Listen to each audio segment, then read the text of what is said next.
Bonjour. Vous avez dit que tout va mieux en matière de chômage. Voilà un record qui arrive fort opportunément en vue des prochaines élections. Mais quand on sait que la manipulation des chiffres est chose aisée pour manipuler les gens, on se dit qu'elle arrive trop tôt, la blague du 1er avril cette année. Vu la difficulté à travailler en cette période pandémique, une baisse ne peut être que virtuelle grâce aux chiffres obtenus. C'est un peu comme les chiffres que l'on nous sert sur la Covid. Comment le chômage pouvait baisser alors que le PIB sur 3 ans est en régression et que le déficit extérieur ne cesse de se creuser?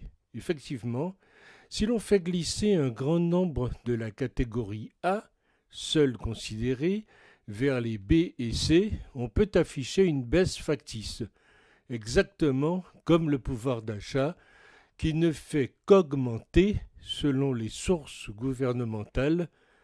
Mais de qui se moque-t-on?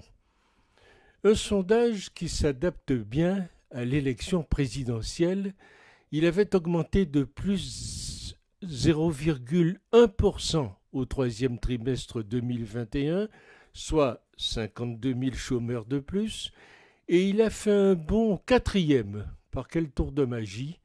On n'est plus à un mensonge près. Les chiffres sont tordus. Pour avoir une vraie photo du chômage, il faut additionner toutes les catégories de chômeurs. Le résultat est nettement moins flatteur.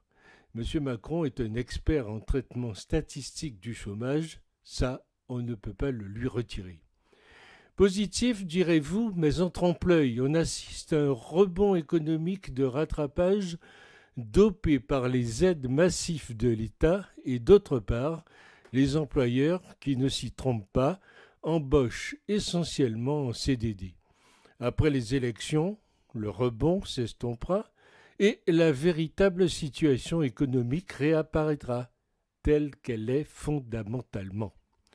Le nettoyage des dossiers et des fichiers bat son plein.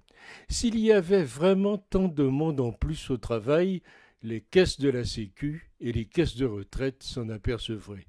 Nous sommes en période électorale et tout va très bien, Madame la Marquise. Morale de l'histoire, le chômage baisse en France lorsque le pays est en pleine pandémie. Il est donc souhaitable que cette pandémie dure longtemps, très longtemps.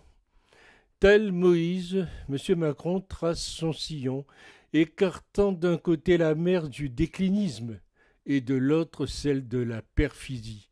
La Macronie fait dire ce qu'on veut aux chiffres, surtout à 2 mois de la présidentielle, avec le chômage partiel payé par le quoi qu'il en coûte. Bizarre, la Macronie ne parle pas des 85 milliards de déficits commerciaux et des dettes de 3 000 milliards d'euros en France.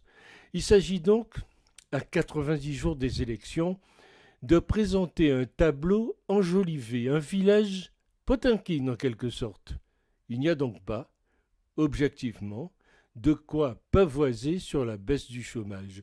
Derrière les communiqués de victoire se cache en réalité une vérité nettement moins reluisante. C'est le quoi qu'il en coûte qui fait baisser le chômage en réduisant les entrées, et ce sont les radiations administratives qui, de l'autre côté, amplifient ce mouvement en augmentant les sorties.